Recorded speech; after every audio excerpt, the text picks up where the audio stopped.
Good morning all, hope you're doing well, you're having a nice weekend. I just got back home to see my family and I'm looking forward to Monday now. So what we're going to have a little bit of a little twist, a little change on the way that this data is shown, in so much that we're going to have the bubble chart on the left hand side and we're going to look at the COT data on the right hand side. So this is the dumb money positioning.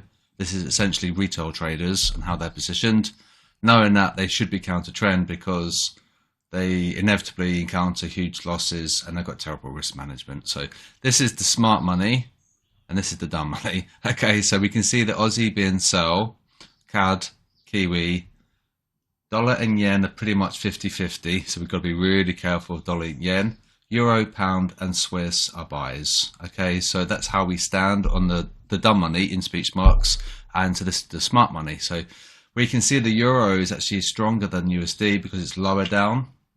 The retail guys are more bearish euro than they are on the USD, and that will correspond to what we're seeing here. We're seeing the euro strength over the USD. Okay, so that's a good one. All right, so we went from 163, 165, so it's a 2,000 contract increase. Well, we're sideways. You can see it sideways, can't we? Just slightly. 121.98. Ever so slight decrease there. So let's take the euro. Actually, we'll keep euro on, but we'll look at the yen. And note where the yen is. We're currently 50-50, so be really careful. The smart money, they've sold the yen. But we have to remember the dumb money is 50-50, so there isn't any crossover there to be noted of. So we can just take out euro now and we look at Aussie. Now we know that Aussie is a sell. Oops. Aussie, now they went long on Aussie. So we had actually AJ long signal. We see how we've got a divergence between the two. So we've got an uptick on the Australian dollar. So that doesn't match what we're seeing. So that's fine. The Aussie bubble can come down, and things can go up. It doesn't mean that they're going to stay there. What will happen over the course of the week, the bubbles will rotate. So it's potentially Aussie might come down. It all depends what the dumb money do.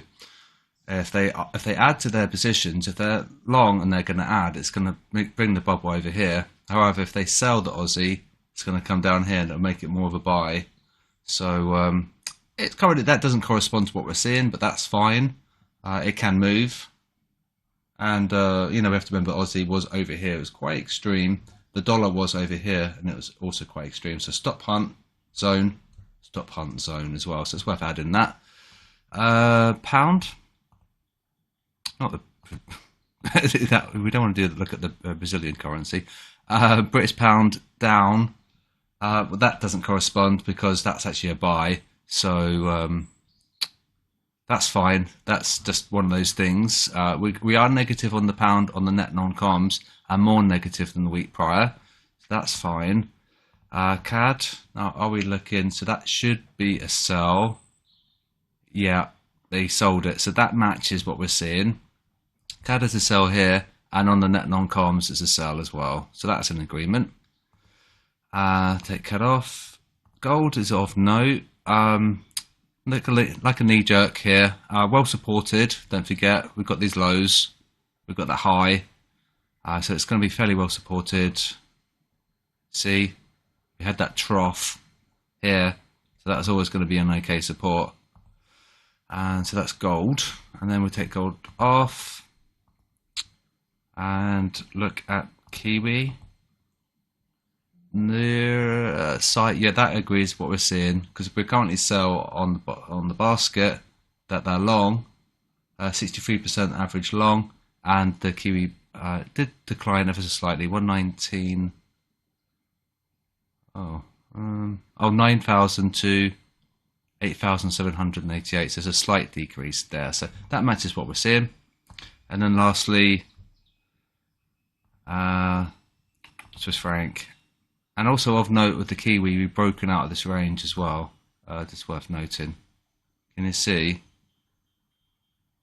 And we had that support and we had a little bounce. If these two cross, we're going to get a Kiwi USD buy signal.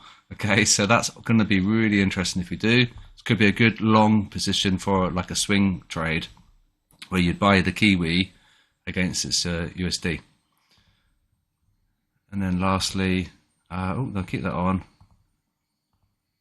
Swiss franc. And with this sideways chop. So Swiss is currently buy. But however, on the net non-coms, we're just chopping sideways. So we are a little bit too extreme on the Swiss. So you've got to be careful when we're beyond 20% and when we've gone beyond 80%. So we have gone over the 80% on Aussie, and we've gone below 20% on the Swiss franc. So if you were looking for Aussie Swiss, we're a little bit extreme. You could potentially trade it, but we might be coming to stop hunt area as described earlier. So it's a useful format. Some things were aligning, some things weren't, and obviously this is subject to change because it's real-time retail positioning, so they will change their mind quite quickly, and price sometimes determines their exit, sometimes the exit through fear, and it's quite uncertain what's going to happen with this week coming because we've got CPI, and we had a Goldilocks NFP, which obviously sent USD in decline, and if we have like a Goldilocks CPI, it might do the same with the USD. So lots of analysis on the Dixie went into the USD channel. So do have a look at that if you get some time. And currently on the dumb money perspective is that we have 50-50, which is not that helpful, but at least we can see that bubble move and which way it's going to go Monday. So Monday, Tuesday, we can get some decent trade ops, but we have to be careful because of the CPI. Okay, so remember to trade safely, and that's it. So I'll speak to you guys tomorrow.